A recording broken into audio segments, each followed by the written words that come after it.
ನಮಸ್ಕಾರ ಸರ್. ಈಗ ಇವರು ನಮ್ಮ ಹೆಂಗಸ್ರು ನನ್ನ ಮಕ್ಕಳು ಬಂದವ್ರೆ. ಬರ್ರ ಇಲ್ಲಿ ಬರ್ರ. ಇವರು ಎಲ್ಲ ನನ್ನ ಮಕ್ಕಳು. ಇವ್ರ ಕೊರೋನಾ ಇಂಜೆಕ್ಷನ್ ಹಾಕ್ಸ್ಬೇಕ, ಅದಕ್ಕೆ ಕರ್ಕೊಂಡ್ ಬಂದಿದ್ನ. ಕೊರೋನಾ ಇವಾಗ ಇಲ್ಲಪ್ಪ. ಎಲ್ಲೈತೆ ಕೊರೋನಾ? ಇಲ್ಲ, ಬಂದ್ಮೇಲೆ ಏನ್ ಬಾಯ್ ಬಿಡ್ಕಂತೀರಾ? ನಿನ್ನ ಹತ್ರ ಮಾತಾಡಕ್ಕಾಗಲ್ಲ ಬಿಡಪ್ಪ. ಇಷ್ಟೊತ್ತಿಗೆ ಕುದುರೆ ಎತ್ಬಿಟ್ಟು ಬಂದಿದ್ಯಲ್ಲ. ನೀವು ಕೊಡಿಸ್ಬಿಟ್ಟಿದ್ರಿ, ಕುಡ್ದ್ಬಿಟ್ಟು ಕುದುರೆ ಮೇಲೆ ಬಂದ್ಬಿಟ್ಟಿದೀನಿ. ಕುದುರೆ ನಿಮ್ಮ ಹಾಸ್ಪಿಟ್ಲ್ ಮುಂದ್ಗಡೆ ಕಿಟ್ ಹಾಕಿದೀನಿ, ಅಷ್ಟು ಹುಲ್ಲಾಕಿಬಿಟ್ರೆ ಅದಕ್ಕೆ.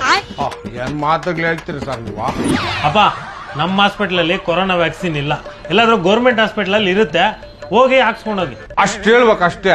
ಅದ್ ಬಿಟ್ಬಿಟ್ಟು ಬಂದಿಲ್ಲ, ಬರಲ್ಲ, ಡೊಂಗು ಡೊಸ್ಕೋ ಪುಂಗು ಪುಸ್ಕೋ ಅಂತ ಆಲೋಟೆಗೆ ಹೇಳ್ತಿನ ಮಾತುಗಳು ಮಾತಾಡಿರೋ ಸರ್. ನನ್ ಬಲಿ ಪಾಪದ ನಮ್ಮ ಅಮ್ಮನಾಣ. ಅಪ್ಪ ಆಯ್ತು ಬಿಡಪ್ಪ. ಅಂದಂಗೆ ಯಾವ್ರು ನಿಮ್ದು? ಚಿಕ್ಕಬಳ್ಳಾಪುರ ಕೆಳಗಿನ ತೋಟಗಳು ಸರ್ ನಮ್ದು. ಸರಿ, ಏನ್ ಕೆಲಸ ಮಾಡೋದು? ವ್ಯವಸಾಯ ಸಾ? ಎಲ್ಲಿ? ಮನೆಯಲ್ಲ ತೊಡ್ದಲ್ಲ? ಮನೆಗೆ ಯಾರನ್ನ ವ್ಯವಸಾಯ ಮಾಡ್ತಾರ? ಏನ್ ಮಾತು ಹೇಳ್ತೀರ ನೋಡ್ರಿ ನೀವು. ನೀನ್ ಮಾಡಿದ್ಯಲ್ಲಪ್ಪ. ಇವೆಲ್ಲ ಆ ಸ್ವಾಮಿ ನಾರಾಯಣ್ ಕೊಟ್ಟಿರೋದು ಸರ್. ಯಾರು? ದೇವ್ರ ಶ್ರೀಮನ್ ನಾರಾಯಣ್ ಅಲ್ಲ. ದೇವ್ರು ಶ್ರೀಮನ್ ನಾರಾಯಣಕ ಬೇರೆ ಏನು ಕೆಲಸ ಇಲ್ಲ ನೋಡು. ದಿನಾಗ್ಲೂ ನಿಮ್ ಮನೆ ಹತ್ರ ಬಂದ್ಬಿಟ್ಟು ತಥಾಸ್ತು ಅಂತ ಆಶೀರ್ವಾದ ಮಾಡ್ತಾ ಇರ್ತಾನೆ. ಇವೆಲ್ಲ ದೇವ್ರು ಕೊಟ್ಟಿರೋ ಬಿಸಾಕತ್ತದ. ಇವೆಲ್ಲ ನನ್ನ ಬಂಗಾರಗಳು, ನನ್ನ ವಜ್ರಗಳು, ಒಂದೊಂದು ಮುತ್ತುಗಳು.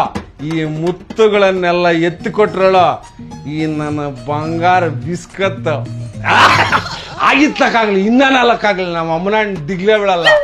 ಕ್ವಾರ್ಟರ್ ಲೀಟರ್ ನೀರು ನಂಚ್ಕೊಳಕ್ಕೆ ಅಲ್ಲಿ ಚಕ್ಲಿ ಇದ್ರೆ ಸಾಕು, ಇಡೀ ಪ್ರಪಂಚ ನನ್ನ ಪಂಚಾಗ ಸುತ್ಕೊಂಡ್ಬಿಡ್ತೀನಿ ನಮ್ಮ ಅಮ್ಮನಾಣ. ಗಂಡ ಹೆಂಡತಿ ಇಬ್ರು ಸರಿಯಾಗಿದ್ದೀರಿ ಬಿಡ್ರಿ. ಅಂದಂಗೆ ನಿಮ್ಗೆ ಎಷ್ಟು ಜನ ಸರ್ ಮಕ್ಕಳು? ಒಂದು, ಓನ್ಲಿ ಒನ್.